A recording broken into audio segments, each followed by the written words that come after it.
Bella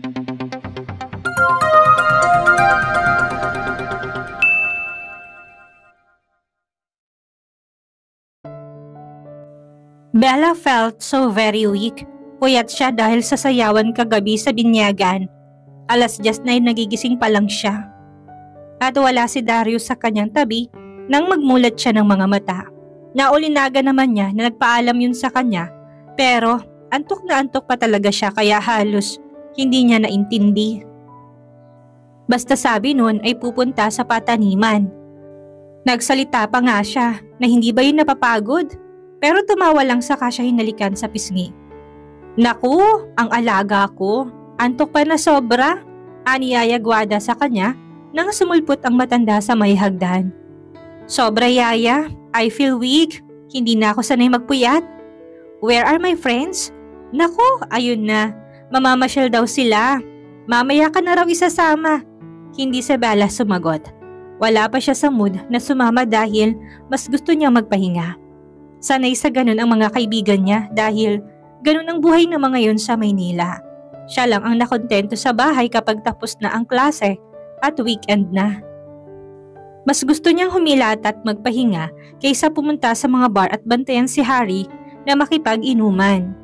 Parang kailan lang patay na patay si Bella sa lalaking yun. Pero ngayon ay iba na ang buhay niya. Everything just suddenly changed. Heto ng gatas mo. Uminom ka na habang mainit pa. Parang lalo akong aantukin ng gatas, yaya. Gusto mo tawagin ko si Darius para magising ka? Nito sa kanya kaya todo simangot siya. Nangingiti ang matanda na tumabi sa kanya at yumakap. Halika nga't mayakap kita. Mag-aasawa ka na? Parang kailan lang ay nakadiaper ka pa. Pero alam mo, masaya ngayon ang mami mo sigurado. You think, yaya? Aba, oo naman. Kung doon lang naman ang abogadong mayabang na babaero pa. Kay Darius na ako. Ayoko lang sa iyong makialam noon kay Harry. Pero hindi ko talaga gustong lalaki na yun. Gusto ko lang itanong kung sigurado ka na ba sa ngayon. Sa desisyon mo na pakasal kay Darius. Hindi ka ba nadadalian sa lahat? Tumingin si Bella rito tapos ay tumango. Sigurado naman po, yaya. I've heard so many things he did for me even when I left. And I found out that he really loved me even before pa. Nakita ko nga picture ko sa wallet niya noong first JS prom ko. Hindi naman siguro niya ako sasaktan tulad ng ginawa ni Harry sa akin. Wala pa ako nakikilalang lalaki na tulad sa kanya ang tingin sa akin. Ngumiti si Guada at hinaplos siya sa buhok. Bata ka pa, ganun ang tingin niya sa'yo. Kaya lang walang mali siya sa amin kasi dito na rin siya lumaki. Ipinanganak ka, nandito na siya. Ang mga babaeng humahabol sa kanya, baliwala na ba sa'yo? She shrugged. I guess, yaya. I don't want to think about them anymore. As long as Darius stays faithful. I don't care about those women, especially Lila Trinidad. Tama, mga panggulo lang mga yun. Si Darius parating dapat mong paniwalaan, saka nakikita naman sa kilos ng isang taong katotohanan. Makikita mo kung wala sa iyong pagmamahal ang isang lalaki o meron. Yan ang parati mong tatandaan. Ang Harry na yun. Kaya yung sumunod dito, ibang pakay nun. Palagay ko'y perang hinahabol nun sa'yo. Kasi matapobreng mga magulang. I also thought of that, yaya. She agreed. Ang alam kasi ni Harry ay sa kanyang hasyenda di Guzman. At sabi nga'y tatayo yun ng abogado niya kung sakaling babawiin niya ang dapat. Tinuturuan siya noon na i-contest sa husgado ang kanyang karapatan sa kabila ng last will na ginawa ng kanyang ina. And she had found out the truth about it. Para siyang sinumpal sa mukha ng katotohanan na yun. Yaya, si Tita Mariela kumain na pala? Oo, kumain na. Kasabay namin ni Nakiko. Nakakaawa rin ng isang yun. Pero nakakatawa na nagkakwento sa amin na naging buhay niya. Hindi ko siya masisi. Hiyang-hiya siya sa anak niya ngayon. Certainly, I also don't want to judge her, yaya. Parents ko nga na may ginawa rin na mali. Hindi ko maintindihan kung bakit nila nagawa. Daddy loved my mommy so much yet still he cheated. Kawawa naman ang mommy ko. Hindi ko alam kung napatawad ko na si daddy pero mabigat pa rin sa loob ko. Mommy was so kind to still trust dad after what he did. Kahit pa hindi na niya inulit, he still cheated. Tapos, si mommy ang sama ng tingin ko. I thought she had an affair with the young Darius. Nakakahiya ako. Buti na lang, Darius was so kind to me despite that. Mahal ka niya, naunawaan ka niya.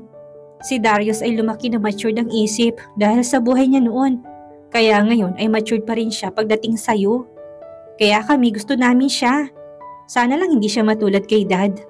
Palagay ko'y hindi. Anita sa kanya kaya ngumiti siya. Pero nasilip niyang tuktok na ulo ng isang tao na papanhik sa itaas. O siya, bababa na ako at magluluto kami. Gusto raw ng mga kaibigan mo ng budol fight sa dahon ng saging. Maghahanda kami sa ibaba. Paalam ni Guada sa kanya kaya tumango si Bella. Okay, Yaya. Thank you. Si Mayumi ang nakita ni Bella na umakyat at may daladala ng sobre. Nakangiti yun sa kanya. Hindi ka sumama sa kanila? Takang tanong ng dalaga sa kaibigan na nakapajama pa rin at naupo sa tabi niya. Hindi, nabubwisit kasi ako sa boyfriend ko. Simangot nito. Boyfriend? Do you have any? Lalo si Bella na nagtaka. Meron pero ginugood time ko lang. Source of funds. Natawa ito kaya napailing siya. Pinauuwi na ako ng Manila dahil baka rin nalalaki ako dito. Kausap ko sa phone sa labas. May dumating nga palang matandang lalaki. Pinapaabot ito kay Darius o sayo. Sabi ko ako na magbibigay kasi mukha siya nagmamadali. Magpapaschedule raw siya ng seminar ng kasal. Napakunot doon siya at saka inabot ang mga sobre na hawak ni Mayumi. Sarado yon, kaya binuksan niya at tinitingnan ng laman. 2 yon. Galing sa Philippine Statistics Authority. She smiled upon seeing certifications of no marriage. Ano yan? Usisa ni Mayumi sa kanya. Certificate of no marriage for Darius and me. Naks! Lumaki ang ngisi nito. Tuloy na talagang kasalan. Are you ready to be tied now? Tumango lang si Bella rito kaya malambing nang ngumiti si Mayumi sa kanya. Ikaw ang unang mag-aasawa sa atin. Sana hindi magbago si Darius para masaya ka. You deserve to be happy. Thanks, Yumi. Naiinis ako. Gusto ko nang mamasyal dahil dito sa jowa kong seloso. Maluhaluhang sabi nito sa kanya. Wala na naman ako masakyan pa dahil umalis na si Bea. Sino bang boyfriend mo na yan? Usisa naman niya kaya binuksan itong smartphone at ipinakita sa kanyang gallery. Isang may edad na lalaking nakita ni Bella na pwedeng masabi ni Bella na matanda na dahil medyo ungas na. Angas. Mukhang big time ang lalaki base sa itsura kahit na ganon. You're so bothered. I think you love that guy. Hindi namin to alam ha. Hindi ko kasi pinaalam dahil baka kantsawan niya ako sa itsura. Sa'yo ko palang sinasabi dahil hindi ka naman mapang-okray tulad nila. Yumi said with a sigh. Hinimas ni Bella ang kamay nito at nginitian to. It's okay. Ikaw naman na makikisama dyan. Saka kung mabait naman yan, why not? We just don't want you to get hurt. If you love him, go for it, Yums. We will support you. Bigla na lamang itong naiyak at napatakip sa muka. Niyakap siya nito, kaya naman niyakap din niya. Sobrang bait mo, Bella. I hope that after everything that has happened, maging masaya ka kay Darius. You deserve it. You deserve to be happy too. Let's go. Magbibihis ako. Mamasyal tayo kung yun ang gusto mo para makapag-relax ka about that jowa of yours. Magpapalit din ako ng damit. Pwede tayo sa talon? OMG, hindi ba nakakatakot dun? Pasama tayo kay Tonyo. Aniya rito tumango kagad to. Kahit na kumpirmado na nahuli ng mga lalaki nagtangka sa kanila, natatakot pa rin siya doon. Sa iba na lang kung hindi ka comfortable doon. Saan? Napaisip si Bella ng magandang lugar pa sa Hacienda at naalala niya ang pinagdadalan sa kanya ng daddy niya noon kung saan siya ginawa ng treehouse. Doon dati nakatira ang kanyang lola nang tumanda na ng gusto't gusto raw magtanim ng mga gabi sa paligid. I know a place. Doon tayo sa dating bahay kubo ni na lola. Doon ako dinadala ni daddy noon. I have a treehouse there. Baka Gibana, natatawa ni Bella na sabi.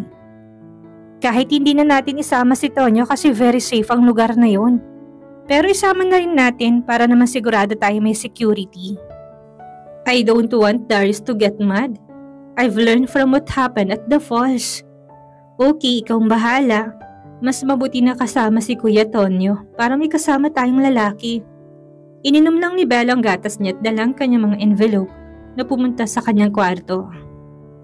Si Mayumi ay pumunta na rin sa inuukupan na kwarto para magbihis na malamang.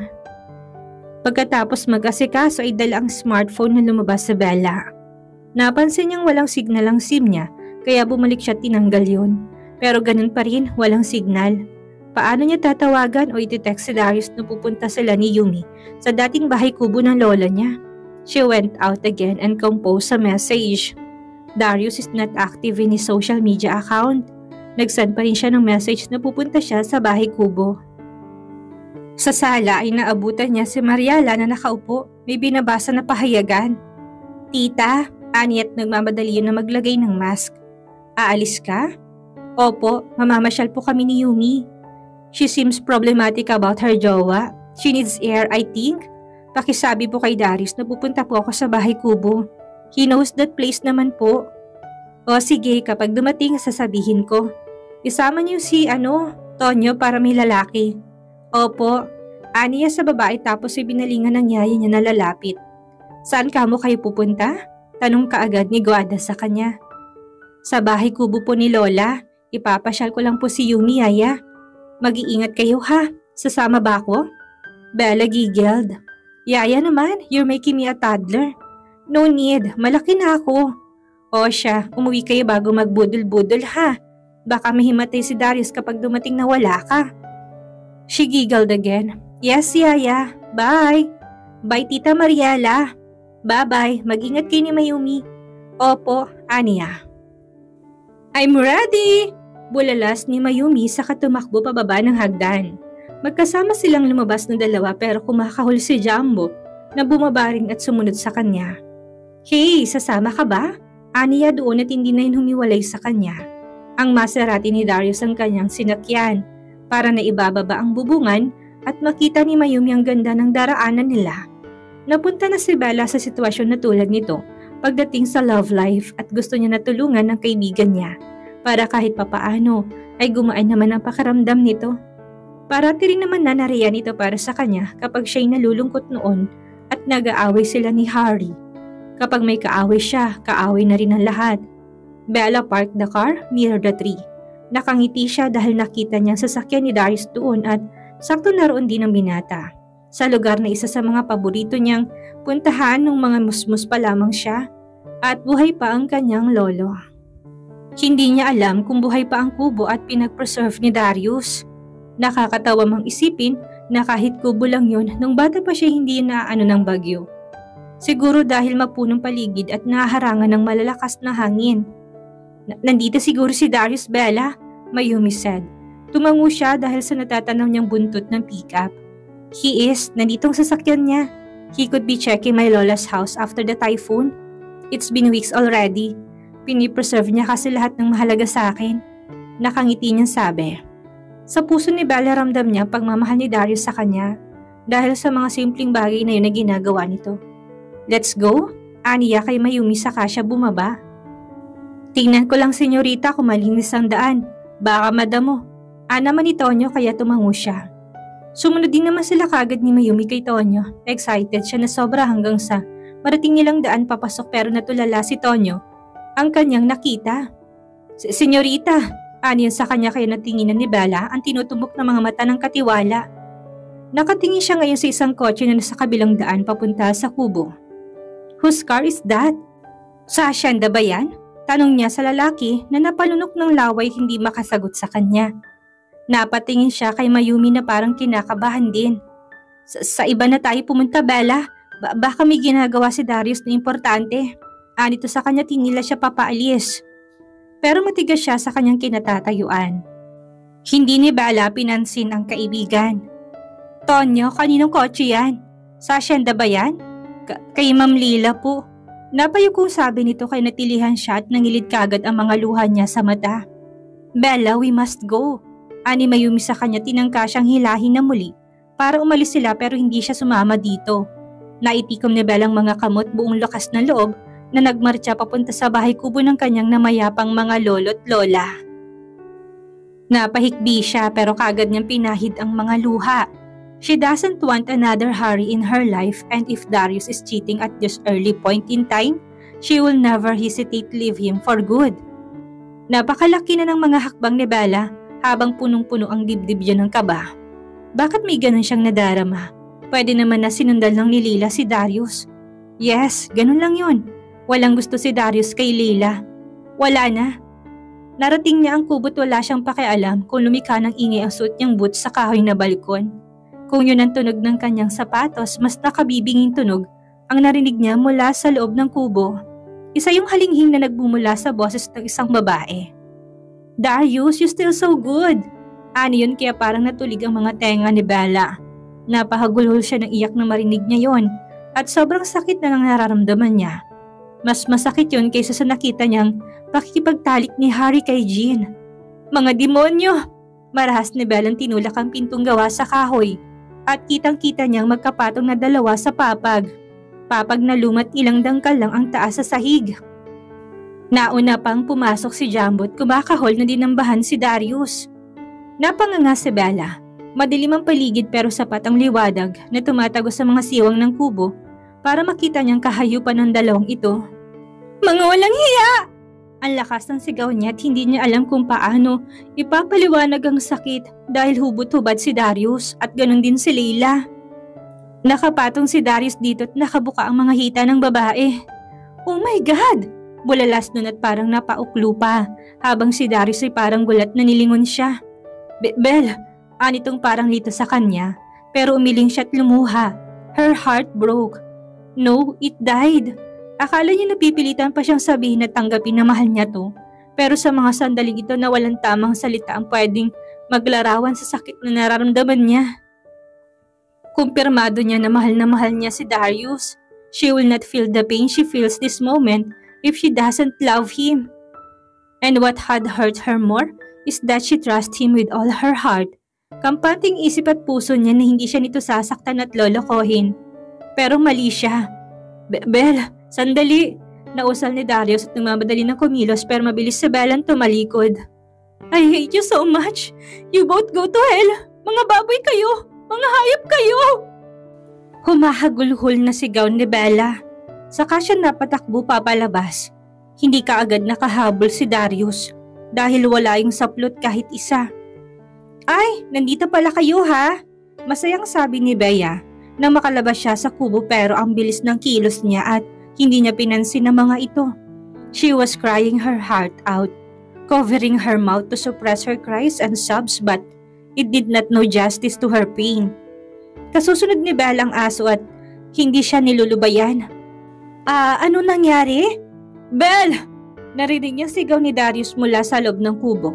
Pero tuloy-tuloy siya. Belle, yun ang pinakamasakit na salita ngayong araw na narinig ni Bella. And she curses that nickname forever. I'm leaving. Ani nang lagpasan ng mga kaibigan niya para ng mga napako sa kinatatayuan. Kahit si Mayumi na nakatakip sa bibig, na naluluharin na saksi sa lahat ay hindi ni Bella nagawang pansinin. Tuloy-tuloy siyang sumakay sa kotse at saka pinasibad yun nang ganun kabilis. Bella, calm down! Sigaw ni Bea sa kanya pero tila siya ay bingi na. Ang bilis na patakbo niya ng kotse at ang isang paparting na motorsiklo ay agad na napailag nang hindi niya yun ilagan. Nakita niya sa side mirror na dumiretso yun sa bukid pero wala siyang pakialam. She was sorry for that man but not sorry for Darius. Hindi totoo ang lahat ng mga pinakita sa kanya ni Darius. He just did it for the purpose of hurting her. Baka ginantihan lang siya nito sa lahat ng kanyang mga ginawa noon at mga sinabi. Now that she surrendered herself to him, he went back to his real partner, Leila Trinidad. Napakatanga niya. Bakit? Umaasa ba siya na porket at minahal siya ni Darius na mahabang panahon ay hindi na nagbagong damdamin nun? She's so foolish. Pagkatapos ng lahat na nangyari na maganda, naakala niya wala ng katapusan. Mula sa pagkakasundo nilang dalawa hanggang sa pagtugon niya sa sinasabi na pagmamahal ni Darius, ito ng realidad. Diyos ko, muling bumalong ang mga luha ni Bella nang patuloy na nagmamaneho. Her eyes are blurry and she just keeps on blinking her eyes. Tears ran down on her face. Nakatikom ang kanyang mga labit nanginginig dahil sa sakit ng kanyang kalooban. Itong napala niya sa lahat ng kanyang mga sinabing masasakit kay Darius. Sa pambibintang nang hindi totoo sa relasyon nun sa ina niya. Sa pag-aasta niyang siya ang may karapatan sa lahat, Darius took his revenge over her and she could see that He was quiet, victorious. Panalo niya sa laban at suko siya. Tumingin siya kay Jumbo na nakaupo sa passenger side. Malungkot na nakatitig sa kanya ang aso, parang nakikiisa sa sakit ng kalooban niya. Sabi ng yaya niya, si Darius ang dapat na makatuluyan niya. Hindi naman pala. Dumating si Bella sa mansyon at nagmamadali nang pumasok. Lahat na nadaanan niyang kasambahay ay nakatingin sa kanya, pero iisa ang hinarap niya. "Yaya, we're leaving in an instant," she ordered the old woman. Pinipilit niyang wag umiyak pero traidor ang mga luha niyang bigla na lang na pumatak. "Anong nangyari?" tanong ni Mariela sa kanya pero hindi niya sinagot ang babae. "Yaya, we're leaving na, sabi ko." Nainis na sabi ni Bella at maluha-luha na yun sa kanya. Tapos ay tumango. "Halika na." Anito tapos ay napatingin sa may likod niya. Agad siyang pumihit at nalingunan si Darius. Lalo lang na sumakit ang kalooban ni Bella nang makitang mukha nito. At kahit na may saplot na to, ang tingin niya'y hubad pa rin itong gumagawa ng kababuyan. Pangalawang beses na nakakita siya ng kasintahan niyang nakikipagtalik sa ibang babae. Ang una ay pwede pa niya matanggap dahil hindi siya pumapayag na makipagtalik. Pero ang kay Darius, paano?